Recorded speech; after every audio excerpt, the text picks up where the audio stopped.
I'm using my tablet to cast to Chromecast. I'm using an application called Pod. It's a podcasting application. It's the War of the Worlds for. You can play many different radio dramas. There's thousands and thousands of free radio dramas that you can load. So now I'll cast it. Welcome, friend.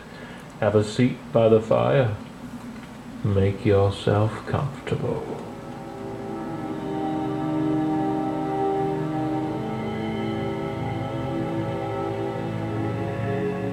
Yet across the gulf of space, minds that are to our minds, as ours are to those of the beast that perish, intellects vast and cool and unsympathetic, regarded this earth with envious eyes, and slowly and surely drew their plans against us.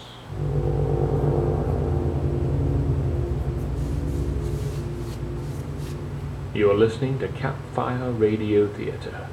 Tonight, a special trick and treat. A retelling of the H.G. Wells classic tale of alien invasion. And perhaps a bit of a wink and a nod to another Wells, whose own recreation some 75 years ago terrified many an impressionable soul. Our play is called The War of the Worlds.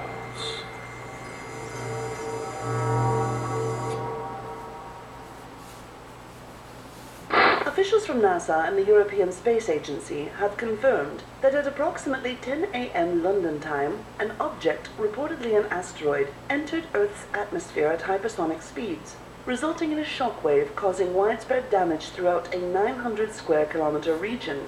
An impact crater has been identified in neighboring Bedford.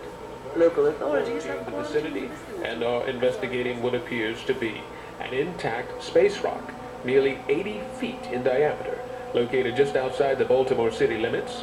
Concerns over radiation as well as fires sparked by the impact have forced an evacuation of Woodlawn. A thick black smoke is rising over northeast Philadelphia as night falls, and the fires burning can be seen as far as Atlantic City. The destruction caused by these meteorites entering the atmosphere at such mind-numbing speeds has been catastrophic, and the resulting shockwave has, in most cases, been more brutal than the actual impact.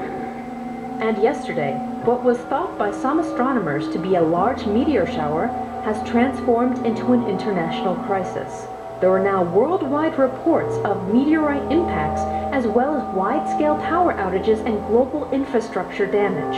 While thousands of injuries have been reported from Russia and India, it appears that no corner of the globe has gone unaffected by this phenomenon. The President is expected to hold a news conference this afternoon to address the public concern over these events.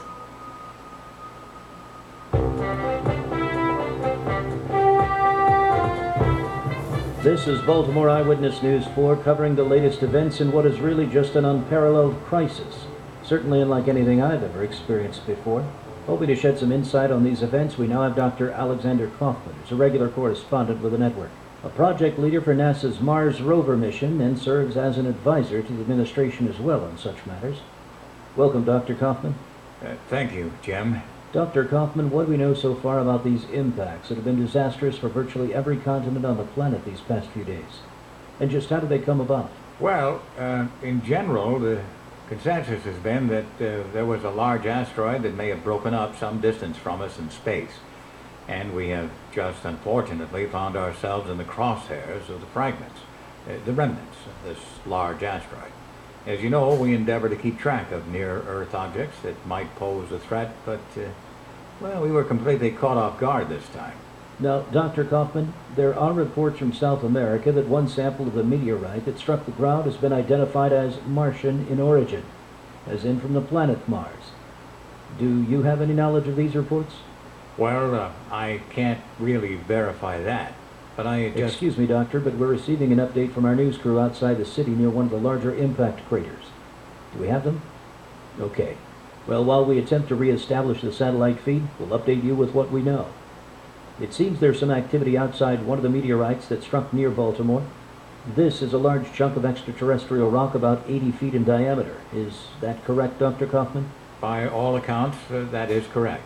And you've theorized that it is perhaps hollow? Yes, judging from the size and speed that these objects enter the atmosphere and the impact craters themselves, one must surmise the mass of these meteorites would have to be far less than what we initially believed, leading some to speculate. All right, apologies once again, Dr. Kaufman, but I'm told our feed is once again intact. So now we go to our news team and Kevin Portman on the scene outside the city. Kevin, there seems to be some chaotic activity taking place. Drop it! Just run, run! Just run, goddammit! Jesus! It's setting everything on fire! I told you to protect the equipment! Oh, Jesus! Let's get the hell out of here! Run! Run! Run! I'm not quite sure what to make of all that, but once again, it appears we've lost the signal. Obviously, something rather dramatic is taking place at the craters.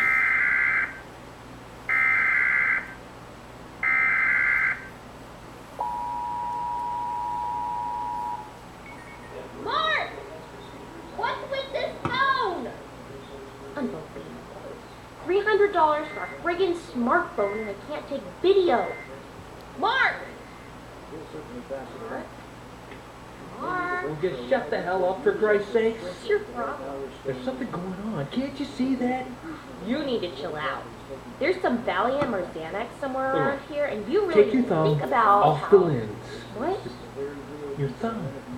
Your phone is just like a camera, Lorraine. If you're covering the lens, it doesn't see anything. Oh, okay. It's a recording. What do you need the video anyway? I don't know.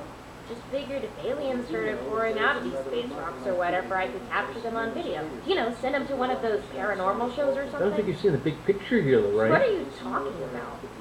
These rocks falling from the sky. This is exactly what happened to the dinosaurs, Lorraine.